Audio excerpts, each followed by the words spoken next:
तो भाई लोग जॉर्ज मिलर की एक और मास्टरपीस यानी कि मैड मैक्स फ्यूरी रोड की प्रीक्वल फ्यूरियोसा हमारे सामने आ चुकी है और इसने अपने सीक्वल यानी कि मैड मैक्स फ्यूरी रोड जो कि 2015 में पहले ही आ चुकी थी उससे बहुत ज्यादा एंटरटेनमेंट देने की कोशिश करी है। पर क्या ये कामयाब होती है हम ऑडियंस को वही मैड मैक्स के वर्ल्ड में ले जाने में? तो चलो इन्हीं सब के बारे में इस वीडियो के अंदर बात करेंगे। तो हेलो गाइस, आप सभी का स्वागत है सिनेस्पाई की एक और नई वीडियो में। तो भाई साहब, जिस तरीके से हम जानते हैं कि क्रिस हेम्सवर्थ भी है पिक्चर के अंदर और हमारी जो फ्यूरियोसा का जो रोल कर रही है वो कर रही है आन्या टेलर जॉय, और इसी के साथ साथ ये एक प्रीक्वल मूवी होने वाली थी। तो भाई साहब मेरे एक्सपेक्टेशन तो इस पिक्चर को लेकर काफी ज्यादा बढ़ चुके थे और जिस हिसाब से अपनी पहली वाली मूवी के बहुत सारे कैरेक्टर्स इसके अंदर रिटर्न कर रहे थे तो भाई साहब मैं इस पिक्चर के लिए काफी ज्यादा एक्साइटेड था। बट क्या मैं सेटिस्फाई हुआ हूँ इस पिक्चर से पूरी तरीके से, यानी कि सिनेमैटिक तरीके से, या फिर मैं कहूँ एंटरटेनमेंट पर्पस और जो मास टाइप का जो एक्शन ये दिखाते हैं उसके पर्पस से भी अगर मैं सेटिस्फाइड हूँ या नहीं हूँ,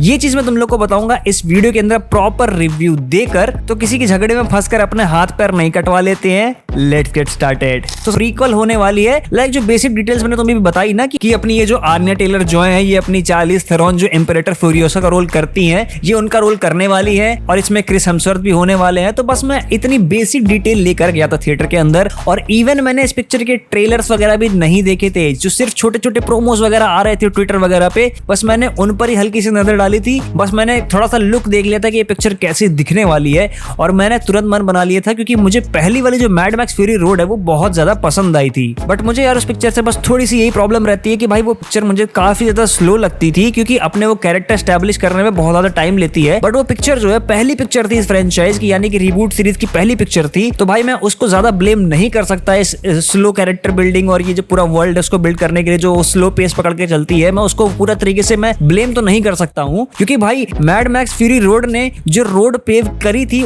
उसी रोड की वजह से आज हम लोग फ्यूरियोसा देख पा रहे हैं। और फ्यूरियोसा की जो पेस है वो मुझे काफी ज्यादा पिछले वाले से फास्ट लगी। मैं इतना तो नहीं कहूंगा कि ये बहुत ज्यादा फास्ट है क्योंकि भाई बहुत ही ज्यादा जो जनरल ऑडियंस होती है वो अगर ये मूवी को इंग्लिश में देखेंगे तो हाँ भाई उन्हें बिट्स एंड पीसेस बहुत सारे छूट जाएंगे उनसे इस पिक्चर के बारे में। बट हाँ फिर भी मैं कहूंगा कि मैड मैक्स फ्यूरी रोड के कंपैरिजन में इस मूवी की जो पेसिंग है वो काफी ज्यादा मुझे बढ़िया लगी क्योंकि ये काफी ज्यादा कुछ हर एक सीन के बाद कुछ ना कुछ जो है एक केओटिक एलिमेंट इसमें ऐड किया गया है, चाहे वो फाइट हो, चाहे वो किसी के ऊपर कब्जा करने का सीन हो, चाहे वो सैंड स्टॉर्म हो, कुछ भी हो, इस पिक्चर के अंदर बहुत सारे एंगेजिंग एलिमेंट्स को ऐड किया गया है। साथ ही साथ इस पिक्चर के अंदर बहुत सारे जो पुराने कैरेक्टर्स थे वो वापस आए और उन्होंने भाई बिल्कुल वही वाली फील दी जो हम लोगों को 2015 की मैड मैक्स फ्यूरी रोड में आई थी। और भाई अगर मैं बात करूं इस पिक्चर के विजुअल्स की तो भाई विजुअल्स जो थे भाई साहब वो मैं तुमसे कहूंगा कि भाई मतलब मुझे अच्छे लग रहे थे। फ्रेमिंग वगैरह भाई बिल्कुल टॉप नॉच थी, कलर कॉन्ट्रास्ट वगैरह बिल्कुल वाइब्रेंट रखा गया था, लाइक बिल्कुल भी डल फील नहीं हो रही थी पिक्चर कहीं पर भी। विजुअल्स काफी ज्यादा बढ़िया लग रहे थे। पर मैं तुमको एक चीज कहूंगा कि मैड मैक्स फ्यूरी रोड के अंदर जिस तरीके से जॉर्ज मिलर जो है वो अपने वियर्ड शॉर्ट चॉइसेस चूज करते हैं कि भाई वो फटाक से जूम हो जाता है चेहरे पे, अचानक से एक्सट्रीम क्लोजअप वगैरह आ जाता है, किसी मास्टर शॉट से चेंज होता है और वो अचानक से क्लोजअप कर देते हैं।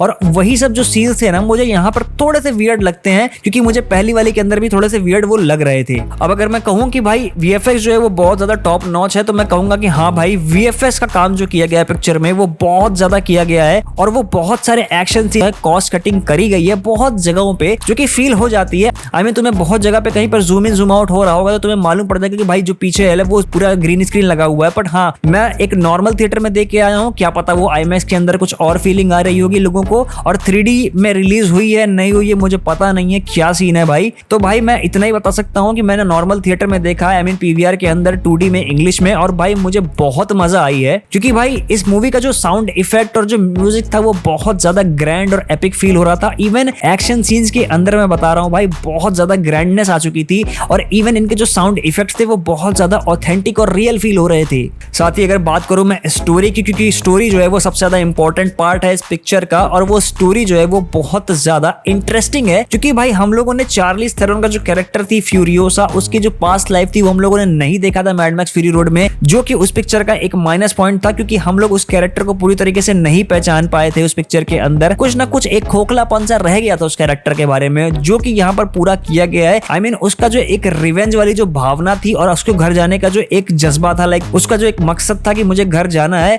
वो चीज यहाँ पर दिखाया गया कि वो मकसद जो है वो उस लड़की के दिमाग में इतना ज्यादा क्यों बैठा हुआ है, क्योंकि उसकी माँ को जो है उसके सामने ही मार दिया गया, उसके बाद उसे फेंक दिया गया इस डेजर्ट वाले वेस्टलैंड में। अपनी राजकुमारी वाली लाइफ छोड़कर वो इस वेस्टलैंड के अंदर इन दरिंदों के बीच कैसे थ्राइव करती है, कैसे सर्वाइव करती है, वो चीज हम लोगों ने देखा इस पिक्चर के अंदर। और भाई इस चीज को देखकर पूरी तरीके से ये चीज फील हो गया कि चार्लीज थेरॉन का जो कैरेक्टर था पिछली वाली पिक्चर के अंदर वो ऐसा क्यों था। अब भाई बात करें एक्टिंग की, तो भाई जो मेरी फेवरेट हाईलाइट रही है इस पिक्चर की वो थे भाई अपने क्रिस हेम्सवर्थ भैया। मैं उनको थॉर लव एंड थंडर के लिए बहुत गाली बकता हूँ कि भाई क्या पिक्चर कर ली, क्यों कर ली, बहुत गंदी एक्टिंग, ये वो फलाना ढिमकाना। पर भाई जॉर्ज मिलर के डायरेक्शन के अंदर भाई साहब थॉर भैया तो अपने चमक चुके हैं, क्योंकि भाई जिस तरीके से उन्होंने डिमेंटस का रोल किया है भाई साहब, वो बहुत ही ज्यादा मेनियाकल विलन जो है वो उन्होंने बनाकर दिखाया है। और मुझे वो बहुत ज्यादा पसंद है क्योंकि वो बहुत ज्यादा कॉकी, फनी और बिल्कुल गॉड कॉम्प्लेक्स रखने वाला एक मेनियाकल इविल पर्सन है, जो कि भाई मर भी रहा होगा ना तो भी कुछ बकचोदी पेल कर जरूर जाएगा। और भाई उसके कैरेक्टर के अंदर सिर्फ इतनी ही चीजें नहीं है कि वो पागल है, सनकी है या विलन है या इविल है, ऐसी बातें नहीं है सिर्फ, क्योंकि उसके कैरेक्टर के अंदर थोड़ी सी और डेप्थ आ जाती है जब वो अपने बच्चों की बात करता है या अपनी पास्ट लाइफ की बात करता है।